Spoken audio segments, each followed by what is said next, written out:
Hey, it's Nicolas for another Tuesday Takedown, where I take a look at a Shopify store and do an audit of it. And I share with you the same conversion tactics I've shared with my clients that have yielded over $100 million in extra revenue. So this week we're looking at Cartic Fashion, which is a clothing company meant for car enthusiasts. But I'm saying this, and the first thing that actually wasn't necessarily clear to me when I was looking at the homepage is, what is this brand about? I see a guy in what looks to be a nice car, but I'm not exactly sure what this is. It says, style for every petrol head. Now, I must admit that I had to Google what petrol head was. It's simply a car enthusiast. I didn't know that. This isn't probably a brand for me, and that's totally fine. It doesn't have to be. And it's actually a good thing that they are specifying this in a way and really segmented their audience, because if I know that I'm a petrol head, it speaks a lot more to me. So that, I think that's really good. That said, I don't know how much of their audience knows the word petrol head. I had never heard about it before. So maybe it's just me because I'm not really into this kind of stuff, perhaps. But I would wonder how many people that are actually car enthusiasts actually know what a petrol head is. And I'm guessing it would not be 100%. So I'm kind of on the fence on this one. I think it's good that they are actually segmenting their audience that way. But is that specific word the best one? I'm not sure about. But anyhow, it's good that they're doing this. However, I'm seeing at the very top in an announcement bar, "Welcome to Cartic." It's a bit weak. We can do better than that. There's no benefit to me to be welcomed. It's a generic message that you can see anywhere on all sorts of e-commerce store. So there's probably way more important things that we could do, persuasive copy and other value propositions that we can showcase in general. But at this specific spot too, because this is a bar that's going to be seen on first page load, I saw this copy right from the start. So it's an important message that could be passed along. For example, are you offering free shipping? They have it just underneath the navigation. I know that already. But do you have returns? What's in it for me to buy from you? Why should I care? These kind of things. However, they're doing the right thing by showcasing their shipping policy underneath the navigation. And that's something also can be seen right from the start. Free shipping in Germany for 70 euros. That's good. So that's certainly something that I think was a good play here. And shipping costs, I say, is one of the most important things that people look for when they're shopping for just about anything. So showcasing that, and if you have to offer a threshold like that, and you're showcasing that it's from 70 euros, I think that's totally fine. And showcasing it here, I think is really good. But certainly something that we can do better in the welcome to Cartic thing compared to that. So maybe, for example, moving the free shipping in the welcome to Cartic spot is an example of something that could be done. This would bring the entire page up a little bit. That being said, I really like having value proposition like that underneath the navigation. So just finding a different messaging on to replace the welcome to, I think, is probably the best way to do it. They also have a carousel here. Let me reload the page, and I won't hover over it. All right, there we go.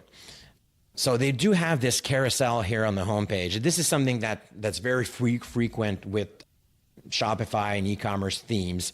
Designers do it that way. They offer you this option, and you feel like you have to do it because you can. Why not showcase more than one value proposition, one and more picture and things like that about your brand in the same spot? That being said, studies have shown that most people do not read that second slide or even third slide if you have 3 slides in that carousel, because they don't necessarily care about that. Now, if it auto rotates like this example, sure, there's more chance that I see that second slide. That being said, in this case, there's the same copy. It's the same copy, same call to action. It's only the image that changes. And also the rotating part of it, if you do it too much or too quickly, like I think this one does, it becomes annoying pretty quickly. I've barely had the time to look at the initial picture and this guy with it's gone, right? And now I'm seeing this t-shirt or this shirt or whatever. And now I'm back to this one. So I haven't really had the time to look at the shirt and what it was saying, preserve the legacy. And then I was looking at the smaller copy, the car on the shirt, and now it's gone again. So it's an issue. It's much better to have one hero image, one bit of copy, one call to action, and just A/B test your way into the best version of it. And that's much better than having a carousel that auto rotates too quickly and that people will miss out some of the bits and parts because of that. All right, so let's move on to the shop now. All right, first thing that's a bit confusing on this page is that it says bestsellers, and that's not what I clicked on. I clicked on shop. I was expecting the entire shop. I'm seeing bestsellers. Does that mean that all the products are bestsellers?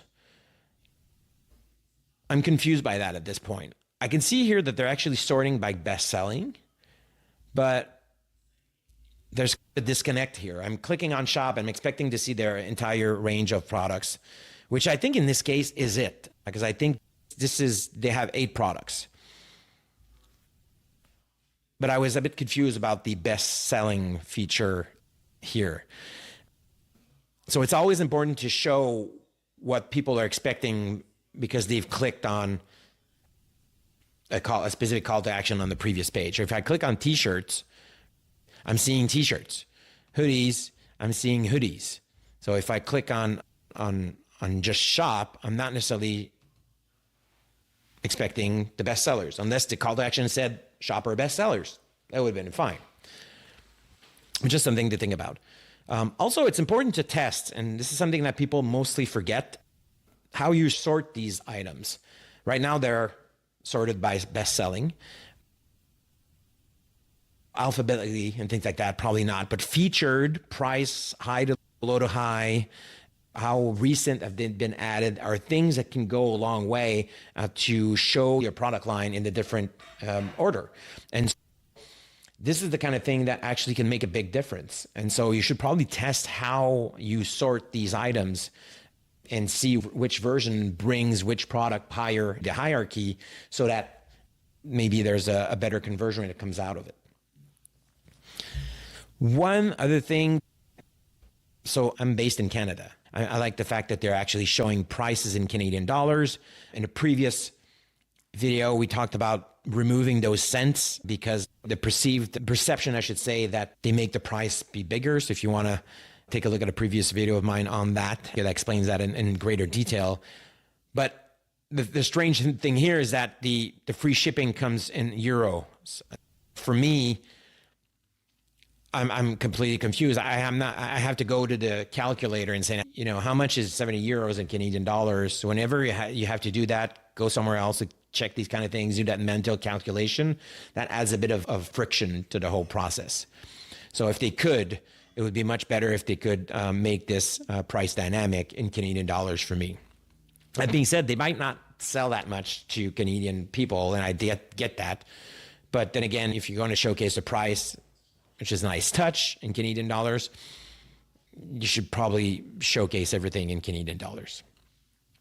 Something else I want you to notice is that, and I'll show you on the next slide, is that these t-shirts, for example, have different variants and different colors, but there's nothing on this page that shows me that. So if I'm not into wearing black, I'm thinking this shirt here is not for me. However, when you go to the product page, you can see that they have navy blue, white, green, and latte. So there's a lot of options. But on the category page before, they only showed black. You should certainly show the color variants, little boxes or something that tells me that there's more colors on the product pages when you have those shown on the collection page. That can certainly make a big difference, and certainly a brand like this. All right, product page. So One thing that's really always important that I stress a lot is to make sure that your call to action, your primary call to action, is the thing that pops the most on the page. Right now, the thing that pops the most on the page is the PayPal call to action. Now, maybe that's on purpose. Maybe that's what they want. Most of the time, that's not the reason. The reason is that, first of all, the PayPal call to action is always yellow, so it's always bright. There's a reason for that. It pops quite a bit on most e-commerce sites. PayPal is smart about that, not surprisingly. But in this case, they're add to cart being designed as a ghost button, which is basically a white button with a border, is an issue. I think it should pop way more than that. And I would certainly think that it would be a good idea to try a different color. One thing that I like that's always important, we've talked about how shipping is important for most people, is when you click on this little thing, you get redirected to this page, which can be an issue. As much as possible, you don't want to take people away from the page that we're looking at. Now I'm on a whole new different page. I'm not exactly sure if I'm going to be able to go back to that initial page. And I need to go through this entire shipping policy to find that where is Canada in there. I guess it's international. This is suddenly in German, so I'm confused by that. I was expecting English. It says shipping policy, but then the entire copy is in German. So that's certainly an issue. First, have people leave. Showcase it either in a tooltip or in a light box on this page. It would be much better. And if you're able to tell that I'm from Canada, use it because of your geo-targeting me, because you're showcasing Canada and the header here in Canadian dollars, you should be able also to tell me the cost of shipping for Canadian customers. So I don't have to go through all of that stuff and just show me the Canadian price. They do have a size chart, which I think is really good. Size charts, especially when you have things that need to be tried on and things like that, is a must. Not having it is a huge conversion killer. So good thing that they have that. One thing also that I wanted to put is the same thing we just saw, the shipping costs, is that they have this little bit here that's in German again. I'm not sure, is this a review or is this a prompt to leave a review? I have no clue. I think it's a prompt, but I'm not sure. Yeah, I think that's a prompt. But again, it's in German. All of these things can seem trivial a little bit when you look at them separately. It's not the end of the world that the price is in euros here. It's not the end of the world that there's a bit of copy here that's in German. It's not the end of the world. That's true. But these things add up, and they erode the trust I can have in the brand slowly but surely. And obviously, if they're based in Germany, I'm in Canada, probably not their customer base. I get that, but I would think that's probably the same thing that happens if I'm in France or Switzerland or any of the close countries. If I were in France and would be bits in German, that would still be a little bit off-putting. All right, let's take a look at mobile.